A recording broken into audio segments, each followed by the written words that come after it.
이재명 대표는 지금 22년 전 사건으로 3번 기소를 당하고 지금 계속해서 무더기 기소를 당하고 있습니다. 물론 죄가 있다면 누구라도 신분 고하를 막론하고 처벌을 받아야 되겠죠.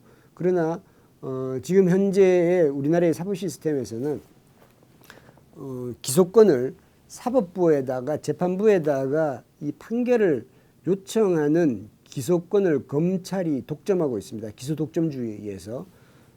그러면 검찰이 갖는 가장 큰 힘은 수사권이 아니라 기소하지 않을 권리입니다.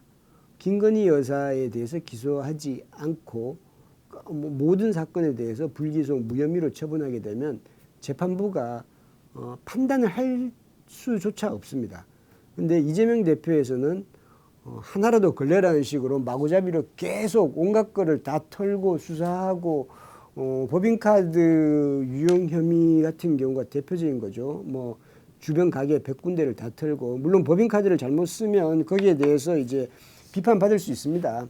그런데 경기도 예산 1억 원, 1억 653만 원을 유용한 혐의라는데 이 1억 653만 원 중에 6천만 원이 관용차입니다. 관용차는 원래 정식적으로는 경기도지사 관용차면 경기도지사를 모시고 자택에 내려주고 나면 그 차는 경기도로 다시 돌아와야 됩니다. 그것이 규정인데 이 차가 아파트에 이제 이재명 대표의 아파트에 그대로 밤사이에 머물렀다. 그래서 이제 그거를 다 쳐서 감가상각을 해서 그 차의 관용차 비용이 6천만 원이라는 것을 한 겁니다. 나머지 4천만 원 또 다른 유용 혐의를 여러 가지 유용 혐의를 찾았겠죠. 이렇게 해서 1억 원을 넘기려고 1억 원을 넘기면 아마 그 처벌이 가중되는 그런 검찰의 의도나 이게 아주 역력하게 보이는 겁니다. 이런 식으로 검찰이 기소 독점권을 남용하는 행위를 과연 계속 언제까지 그냥 내버려 두는 것이 정의일까? 그리고 이것이 국민의 뜻에 합당한 부합하는 것일까? 라는 의문이 이번 사건 진행 과정을 보면서 자연히 들게 됩니다. 1987년도에 대선 당시에 김대중 당시 후보를 향해서 군이 비토하는 후보라는 그런 이야기를 노태우 후보 쪽에서 많이 이야기했었고요. 김영삼 후보 쪽에서도 일각에서 뭐 그런 이야기를 하기도 했습니다. 그것은 나중에 92년 대선, 97년 대선에도 그 강도와 빈도는 줄어들긴 했지만 김대중 후보에겐 계속 따라다녔습니다.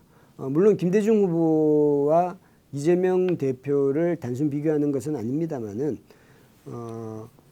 지금 현재 그때 당시에 군이 갖고 있었던 비토라는 이야기들을 지금 현재 검찰이 행사하고 있는 건 아닌가라는 그런 의구심이 듭니다. 당시에는 그 공공연하게 이야기했습니다만은 지금 생각하면 황당한 이야기죠. 군이 마음에 안 드는 후보는 군이 비토할 수 있다는 거는 무슨 말입니까? 그러면 군이 마음에 안 드는 후보가 대통령이 되면 쿠데타라도 일으키겠다는 겁니까?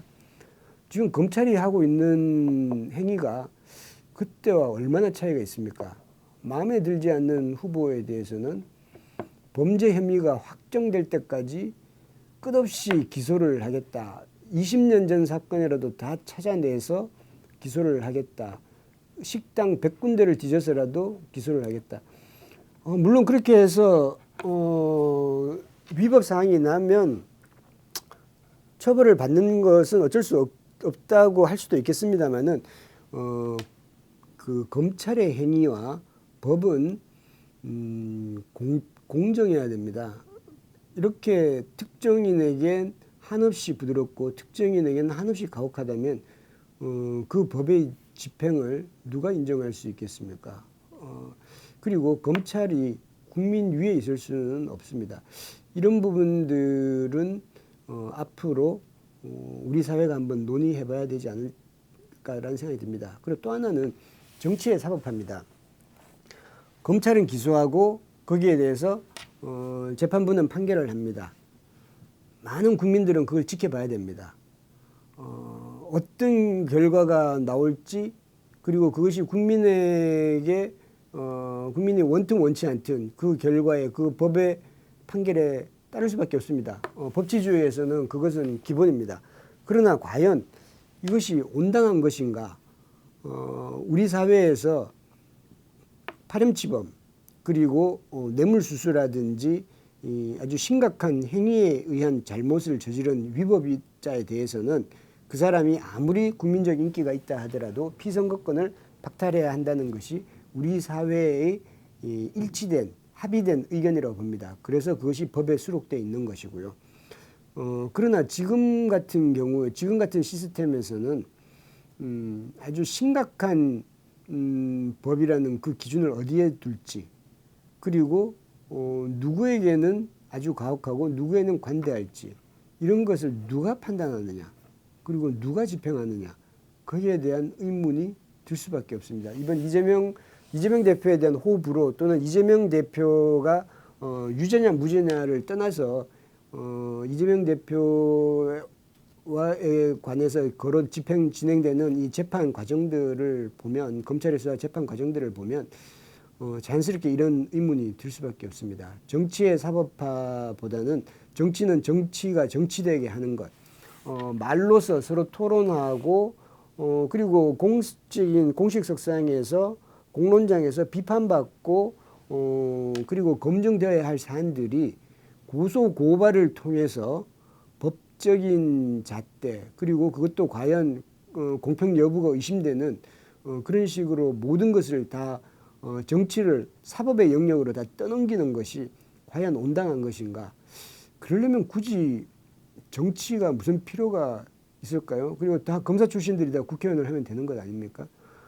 정치가 정치되게 해야 되는 필요성이 더 높아졌다는 것이 이번 이재명 대표의 재판 진행 과정을 보면서 다시 한번 생각하게 됩니다.